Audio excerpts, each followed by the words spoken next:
Your boy Brian. Hold on a minute.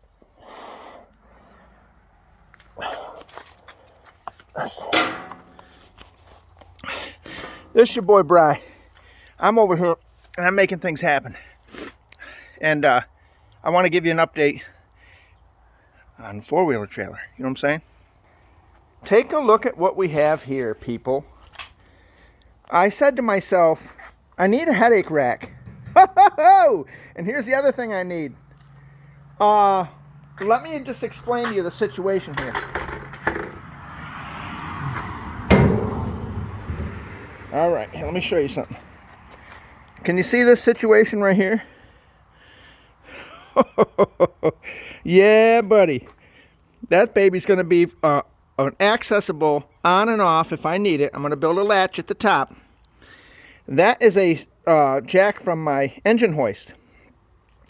That baby there, I mean, I promised you a, how do I put this? A trailer, a dump trailer, not just a trailer that has the ability to dump if it's empty. I want it right chuck full of wood. I want to be able to take this jack and jack it completely up and dump it. This has, every time you lift that up and down, it pushes the cylinder out every time, so it's a dual action. So that goes up pretty quick, actually, people. And that part of the headache bar, I'm going to be able to take off, and this is going to come off. So if I'm just using it as a wagon, I can just dismantle this if I ever need it for my engine hoist and just take it out with a couple pins. But if I want to turn around and dump something that's got, say, some topsoil, okay, I'll be able to hook that right up and get her done. A shout out to the Evolution. As you see, that baby makes short order of all metal scraps and metal pieces. This baby cuts clean, and it cuts how do I put this, very cool to the touch. It doesn't create a lot of heat. That's some of my scraps. Even my scraps look good. That's the Evolution. That's the new blade, and that is the only way to go. So there's the dump trailer, people. We do have it looking just like a dump box on the back end of a earth mover, really. And that's kind of the design I was going for. You know them big dump trucks that have the slanted sides on them?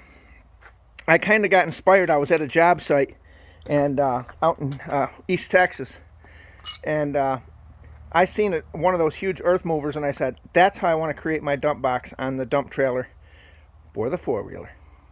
As you see, this is going to get mounted. What I did is I tacked this down. I tacked it temporarily to make sure it fit really good. Then I went through and I tacked all the points. Then I took a cutoff wheel and took the tacks off, brought it over to the floor, and that's where I welded it. And then as you see, we got all the way around it really nice. Some really nice penetration. I ground all the sides nice so no one would have any slag or get cut on it.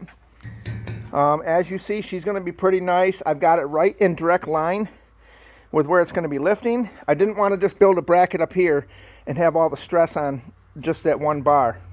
So what we're doing is we're tying it all together.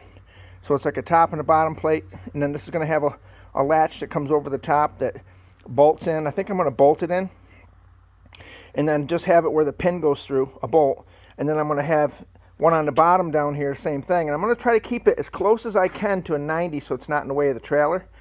But I've got to be able to jack it completely up and make sure it's not going to hit, because the top's got to kind of swivel. You know what I'm saying?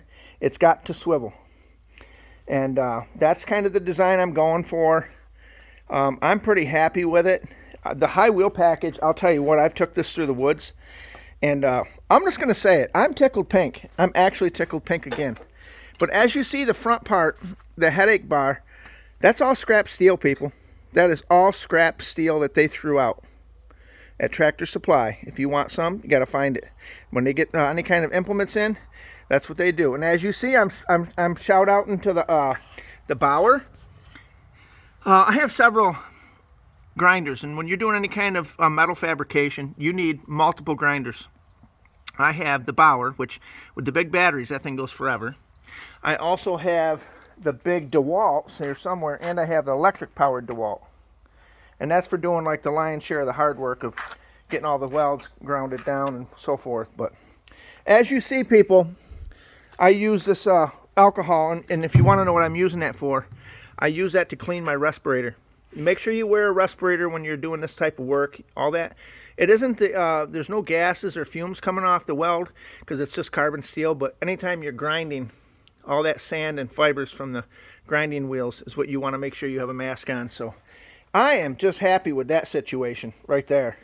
Now, what I think I'm going to do on the back is I'm going to build something similar here. Right? A similar setup like this, just so that I can put a one slat of a 2x8 in there, if you can feel what I'm saying. You know what I'm saying? Just build it right into where the situation says it connects at the back and at the front. Like if I need for additional height, if I really needed it. But I'm going to tell you something. That's a pretty heavy load when you put that in there. That trailer holds that load very nice. And the wood just hugs in there. It doesn't fall out on the trail. And man, just take a look. Let's get down and take a look at this for a minute. I mean, don't let the two colors fool you. That's just etching primer. But it's got a double tongue on the front. Okay, it's very beefy in here. And these are, I think they're 2 feet apart, these big ones. And then every 1 foot I ran a 1x1. And all of this steel is free steel. I've got this all from Tractor Supply. They throw them skids out.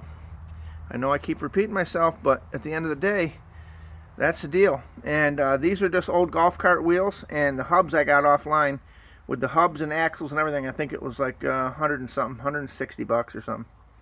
But I'm really happy with it. And then the next thing we're going to do, maybe tomorrow, is get that tailgate built. So if I get the tailgate built and get that lift system built on the front, man, we are just going to be really, really happy with it. And again, that lift come right off. I don't have to go buy something extra because that just goes to my engine hoist. And when I don't need it on the trailer, I can put it on the engine hoist. But that's the beauty about fabricating yourself, is you can say to yourself, I can design it how I want. But that's the deal there. We've got everything ready to go. As soon as this bracket gets built, I got to build one for the bottom on the bottom of it and one on the top. And then I get this, what I'm going to do is I'm going to bolt this here. We're going to run some bolts through here. That way here it can be removed if I needed it to. We're going to keep you posted, people. And at the end of the day, we hope you stay tuned, because I may even run a bolt here on either side just to kind of secure it. Either that or a plate. I'm going to do a mend plate here. We'll come up with something though. But all right, this is Bry. We got the trailer, and we're happy to say we got our mask on. And this here, let me tell you something. This little hat here, even though it's mossy oak, it ain't just to look cool. This is keeps your head from getting burned when you get a spark or an ember. But make sure you wear a mask. This one here, I like to use. Let me show you what I got. Let me show you. This one here is a low profile mask. And those are XP100s. That's for fumes or anything. But mainly, I use that just for making sure all the grinding dust is not in my lungs. So, all right, people, get you a good mask and a respirator if you're going to do this kind of work. This is Bry. I've got to go. I want to give you one last look. I said I was going to build a dump trailer, and by God, I am not going to let you down.